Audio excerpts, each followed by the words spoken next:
এখানে গাঁথনির কাজ চলছে। এই যে সুন্দর গাঁথনি করতেছে। এই দেখেন এখানে সুন্দর একটা বাসা করা হইতেছে।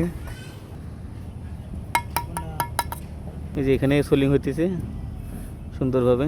এই দেখেন এখানে বালু মিশাইতেছে। এই দেখেন এখান থেকে হাতে করে ইট নিয়ে যাইতেছে। এই দেখেন এখানে সুন্দরভাবে একটা গোডাউন হইতেছে। দেখেন মাঠের ভিতরে ঘাস এসেছে, ঘাস কাটতেছে। এই যে বড় একটা বিল্ডিং দেখা যায়, এই বিল্ডিং এর কাজটা আমরা করে দিছি। এই দেখেন এই যে গাড়িতে করে মাল নিয়ে যেতেছে। এই দেখেন গাইস, এই যে আমার আরেকটা সাইট, এই সাইটে আমি আসলাম। এই দেখেন সুন্দরভাবে কাজ কাম করতেছে। আজকে আমি এই সাইটে আসছি, আজকে পুরোটা দিনই থাকবো এই সাইটে। এই যে আমাদের সাইটের লোকজন সুন্দরভাবে কাজ কাম করতেছে। এই দেখেন এই কলমটা আরও 6 ফিট ঢালাই হবে।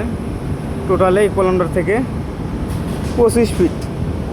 এখানে নিচে ফ্লোর আছে, ফ্লোর থেকে 25 ফিট উপরে ছাদ হবে।